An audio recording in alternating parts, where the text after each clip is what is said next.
Bonsoir et bienvenue dans l'Africa Newsroom. À la une de l'actualité ce soir, l'attaque de Sobanekou et l'onde de choc au Mali. Au moins 95 personnes ont été tuées dans l'attaque perpétrée dans ce village d'Ogon, dans le centre du Mali. C'était dans la nuit de dimanche. Un nouveau drame dans cette région en proie aux violences 2 mois et demi après un massacre de 160 Peuls.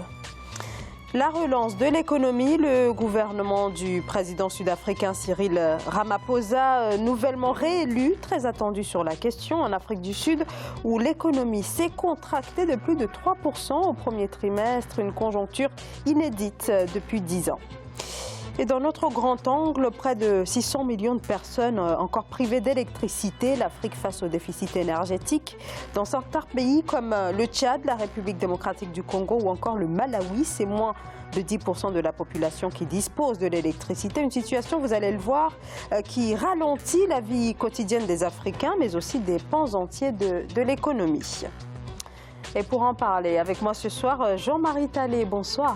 Bonsoir Zara. Bonsoir, vous êtes directeur général fiduciaire Fiscofin, responsable du pôle économique du Club Efficience. À mes côtés également ce soir, Léon Kongou, bonsoir. Bonsoir. Bonsoir, vous êtes chercheur en sciences politiques. Merci à tous les deux d'avoir accepté notre invitation. Place à l'actualité.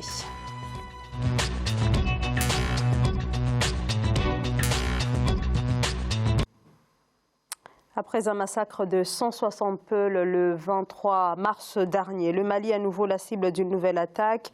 Au moins 95 personnes ont été tuées dans la nuit de dimanche à lundi à Sobanekou, un village d'Ogon situé dans le centre du pays. Des hommes armés ont fait irruption dans ce village de 300 habitants. L'attaque n'a pas encore été revendiquée, mais cette région du Mali est depuis 2015 le terrain d'affrontement entre Peuls et les ethnies Bambara et Dogon. Des violences de plus en plus récurrentes, surtout depuis l'apparition du groupe terroriste du prédicateur Amadou Koufa. Écoutez la réaction de Bourema Soulo, porte-parole de la plateforme Sauvons Mopti.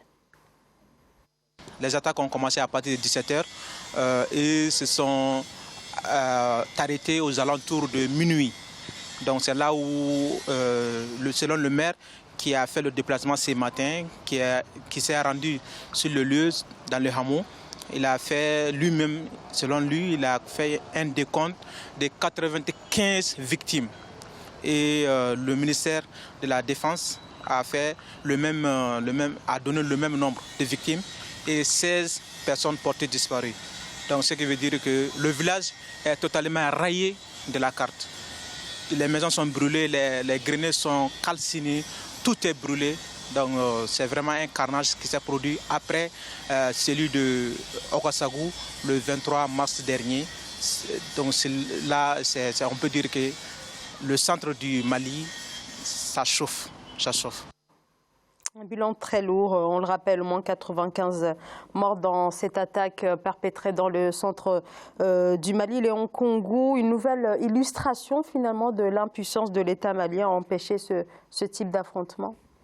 En fait, la situation elle est assez préoccupante. Franchement, lorsqu'on regarde la région centre et le nord du Mali aujourd'hui, il y a, je dirais, un foisonnement de forces armées et qui, à un moment donné, en fait, ne donne réellement pas une explication de ce qu'on est en train de vivre en ce moment. Il faut quand même souligner que dans cette zone, l'opération Serval qui a été relayée par MINUSMA, et donc la MINUSMA aujourd'hui c'est un contingent de plus de 15 000 personnes et 15 000 hommes, autant pour moi. Vous avez aussi l'opération Serval, l'opération Barkhane, autant pour moi française, soit quelque chose comme 4 500 hommes. Et si on ne prend que ces deux opérations, on se rend compte qu'il y a des échanges d'informations et même des renseignements humains, renseignements technologiques. Ceci voudrait donc dire que, en fait, quand il y a de tels échanges, des événements comme ceux-ci sont un peu difficiles.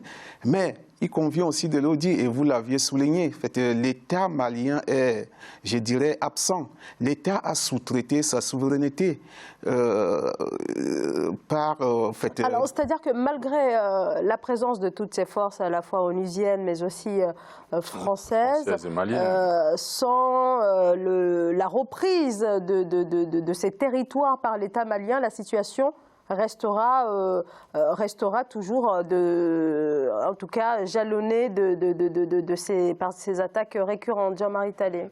Alors, si on pose la chose comme ça, il y a une vaste hypocrisie un peu dans tout ça. Vous voyez, depuis 2012, quand on a bombardé, quand la France est venue initier le bombardement de la zone, il y avait un mot qu'on ne dit pas toujours, dont on ne met pas l'accent sur la profondeur du mot, c'était disperser les djihadistes. Alors on ne disperse pas des gens dont on sait qu'ils sont nuisibles, parce qu'ils se replient quelque part et puis ça continue. Mais il y a également l'absence de l'État malien, il y a la faillite complète de l'État malien. On s'aperçoit, il a prononcé le mot tout à l'heure, la sous-traitance. L'État malien, en tant que gouvernement malien, n'existe plus. Il y a le manque de maîtrise du pays de manière globale. Et donc on a l'existence des forces onusiennes, des forces françaises, des forces maliennes, mais qui savent très bien ce qui se passe, qui ont des renseignements, et je pense qu'il a souligné tout à l'heure, des renseignements qui ne concordent pas, mais en même temps l'État laisse développer des milices. Ibrahim, le président de la République, avait traité à un moment donné des milices patriotiques, des forces patriotiques qui sont au secours de la nation. Tout ça, c'est désagréable pour un pays qui a été le socle de la civilisation africaine. Vous voyez, là, c'est au centre du Mali, mais c'est pas qu'au centre du Mali, ça part du nord au centre jusqu'au sud aussi. Et ça pulvérise les pays à côté, le Burkina Faso, ça pulvérise le Niger. Et tout ça, c'est une vaste hypocrisie. Est-ce qu'on veut réellement le monde entier, la communauté internationale, le Mali en premier, les gouvernants maliens, est-ce qu'ils veulent réellement résoudre le problème qui s'y pose ? Je ne pense pas. Je ne pense pas. Il y a des gens qui en tirent profit. Vous savez, il y a une chose qui se passe, et je pense que le chercheur pourra le confirmer. Il y a ce qu'on appelle dans le butin de guerre, l'argent qu'on utilise pour faire les guerres. En général, ce n'est pas des chéquiers, ce n'est pas des virements, c'est de l'espèce. Donc systématiquement, ça arrange un certain nombre de personnes que ça se perpétue et que ça continue au détriment des populations maliennes ou des populations africaines tout entières, parce que ça déshonore toute l'Afrique. Là, vous voyez, on a dit force malienne, force française, force onusienne, mais on ne nous a pas dit les forces de l'Union africaine. Ça veut dire que l'Union africaine ne vaut pas grand-chose, n'existe pas. C'est une pacotille qui ne vaut pas grand-chose. Et ça persiste et ça dure depuis très longtemps. Dans cette région, et ça persiste, ça dure depuis très longtemps, comme à RDC, comme un peu partout. Et c'est désagréable pour l'Afrique d'aujourd'hui qui est non seulement qui porte la croissance mondiale, qui conduit les destinées du monde entier en tout cas jusqu'en 2050, et qu'on ne soit pas capable aujourd'hui pour la jeunesse africaine qui est dynamique, pour tous ceux qui se montrent éclairés en Afrique aujourd'hui, qu'on ne soit pas capable de prendre la chose en main, de savoir ce que veut l'Afrique et quelles sont les solutions, et de demander aux autres de s'associer à nous pour trouver des solutions à nos problèmes. Léon Congo. En fait, moi je pense que je n'ai pas fini ma démonstration en montrant que si, pour les forces onusiennes et les forces françaises, la chose est tout à fait maîtrisable.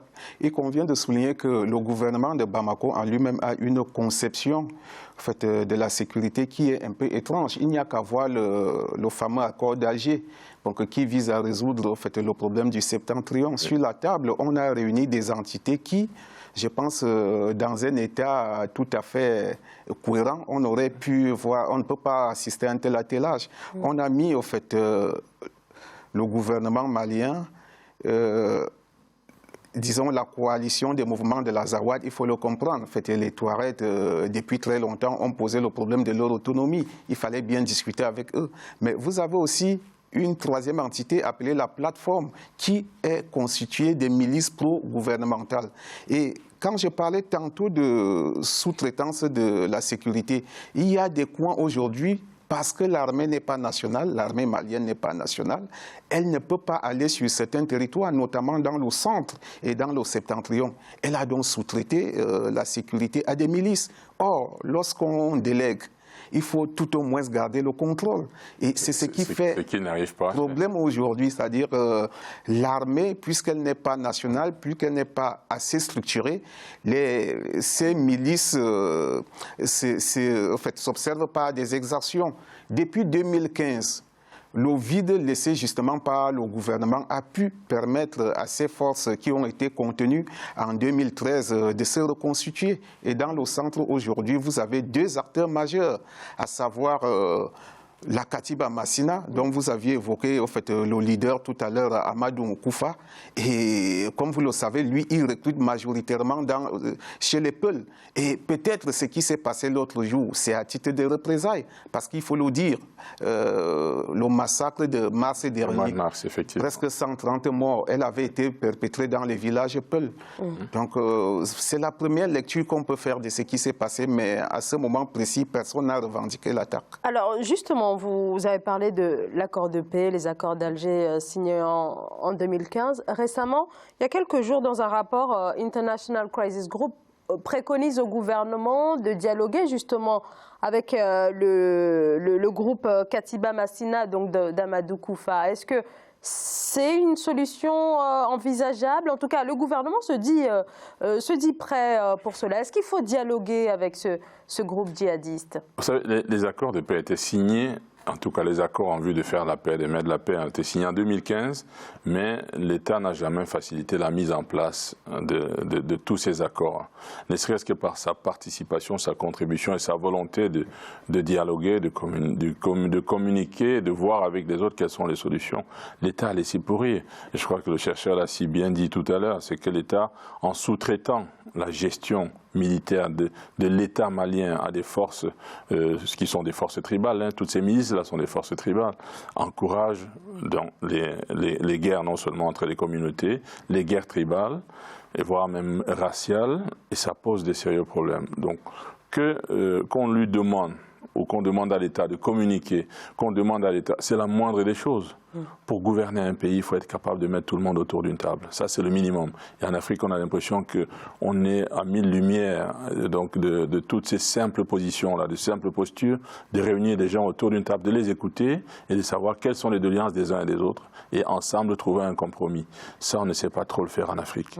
Alors, la Katiba Massina, c'est donc un groupe terroriste qui sème la terreur dans le centre du Mali. Léon Kongou, il serait opportun, judicieux de dialoguer avec les leaders de ce groupe? Dialoguer, je ne sais pas s'il convient d'ouvrir une ouverture, en fait, le dialogue directement avec le groupe Massina, parce que ce qu'il convient de dire à côté du groupe Massina, il y a par exemple aussi en fait, le groupe de soutien à l'islam et aux musulmans de Agali, qui est aussi assez consistant dans je dirais, dans la région de Mopti. Mais moi je pense que, et il l'a souligné tout à l'heure, en fait, le gouvernement de Bamako a joué à une stratégie, je dirais, assez dangereuse, puisqu'elle a contribué à ce pourrissement de la situation. Quelles que soient les victoires militaires, tant qu'il n'y aura pas d'issue politique au problème Touareg, je pense que on n'aura abouti à rien du tout. Voilà, c'est-à-dire qu'on serait dans des phases d'accalmie, mais la paix véritable ne sera pas trouvée au Mali. Bon, l'accord d'Alger avait mis sur pied un certain nombre, je dirais, d'étapes, et à savoir la démobilisation, c'est-à-dire le désarmement, la démobilisation, la réintégration et l'intégration, c'est-à-dire comme ça se passe le plus souvent, mais aussi à l'échelle régionale, la désignation de quelques autorités, c'est-à-dire qui puissent représenter tout cet attelage que j'ai tantôt présenté. Mais et il convient même de le souligner, à un moment donné, les Touaregs demandaient tout simplement l'indépendance. Ils n'en sont plus au niveau de l'indépendance. Aujourd'hui, ils parlent d'une autonomie. Mais à Bamako, on n'est pas assez ouvert à ces discussions. Et cela ne contribue pas en fait, à créer, je dirais, un climat de paix. Effectivement, plus ça va, plus on s'enlise dans une situation où on risque la décrépitude totale du Mali. J'ai l'impression que les gouvernements et les différents gouvernants, dirigeants maliens ne s'en rendent pas compte. Parce que c'est le peuple qui en souffre. Il y a une désunion, il y a une dislocation de ce qui a fait le socle du Mali. Le royaume que nous avons connu, le royaume qui a fait la fierté de l'Afrique, est complètement parti en lambeaux. On a commencé à Tombouctou, les gens se sont dit, bon, ça finira. Aujourd'hui, on se retrouve dans la région du centre. On se pose. Donc, ces dirigeants qui sont là, on a l'impression que chacun se dit, un jour, ça finira comme ça, par une certaine grâce qui viendra de on ne sait pas où. Et ça démontre toujours, quelque part, excusez-moi l'expression, les insuffisances et les inaptitudes de la plupart de nos dirigeants. On a l'impression qu'ils ne sont pas, chacun n'est pas à la place qu'il faut. où des gens se battent pour être là, pour faire de la politique politicienne en oubliant qu'on parle des hommes, on parle d'un pays, on parle de l'autonomie ou de l'indépendance, ou en tout cas de la fierté d'un peuple et d'un pays. C'est des hommes dont il est question. Mais quand ils ont mis les leurs à l'abri, à l'extérieur, dans d'autres pays, dans des pays des autres qui sont en paix, ils peuvent se dire que tout peut arriver, c'est pas très grave, ça ne les touche pas. Mais c'est la dislocation d'un pays et d'une patrie dont il est question. Léon Koungou, et le G5 Sahel dans tout ça, comment il se positionne par rapport à la sécurisation du Mali? Vous parlez de qui? Le G5 Sahel. Oui, en fait, le G5 Sahel a déjà sa préoccupation, c'est-à-dire celle de donner, je dirais, une dimension substantielle à ce qu'il veut constituer, c'est-à-dire comme, je dirais, une entité militaire. Aujourd'hui, on parle d'un effectif de 5000 hommes, mais tout ceci demeure formel. Il faut que les différents pays puissent affecter des troupes pour que le G5 soit effectivement une force qui puisse mener des actions. Mais aussi, il y a le problème des financements. Mais vous voyez qu'avec tout ce que j'ai tantôt souligné, au fait, ou relevé comme force sur le terrain, à savoir la MINUSMA, Barkhane, et même les forces armées européennes, il faut que la communauté internationale mette la main dans la poche. Les Nations Unies, l'Union européenne et les pays africains sont absents du point de vue financement. On ne peut donc pas, c'est-à-dire à ce moment précis, et financer les troupes onusiennes, financer Barkhane, mais aussi au fait, le G5 qui, il faut quand même le souligner, les États-Unis, mais aussi l'Arabie Saoudite ont décidé d'apporter un coup de... Pas tout azimut, en fait, il y a toujours des promesses, mais il faut qu'on puisse financer quelque chose qui soit déjà substantiel. Or, ce n'est pas encore le cas. Et alors, non seulement il y a ce qu'il vient de dire, mais on s'aperçoit que quand bien même il y a financement, l'État, c'est à ce moment que vous allez voir que l'État malien va sortir la tête de l'eau, va réagir parce qu'il y a une répartition de ces finances. Pour faire quoi? De manière concrète, pas forcément pour résoudre le problème.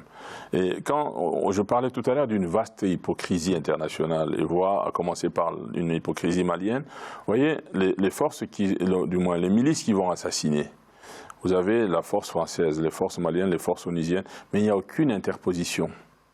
On fait croire, en tout cas on laisse comprendre qu'on savait que ça pouvait se passer, que ça devait se passer, mais quelle est la solution véritable qu'on a mise en place, au moins pour être en face, au milieu, pour prévenir? Il n'y a rien de préventif. Et naturellement, on tombe sur le coup où on doit trouver des prétextes, comme ce qu'il vient de dire, ça veut dire qu'il n'y a pas d'argent, il n'y a pas les moyens pour pouvoir les financer, mais il y a de l'argent en Afrique. Et l'Afrique a de l'argent, le Mali a de l'argent. Il faut qu'on arrête de nous faire croire que l'Afrique, même via l'Union africaine, n'a pas d'argent. L'Afrique a de l'argent et peut résoudre ces conflits. Il suffit simplement qu'ils acceptent de s'asseoir autour de la table, de faire des compromis et de ne solliciter d'autres forces extérieures que quand il y a besoin. Merci beaucoup à tous les deux. Donc on rappelle le bilan de cette attaque perpétrée dans la nuit de dimanche à lundi à Sobanékou, 95 personnes tuées dans ce village d'Ogon. On va marquer une très courte pause. On se retrouve dans quelques secondes. À tout de suite.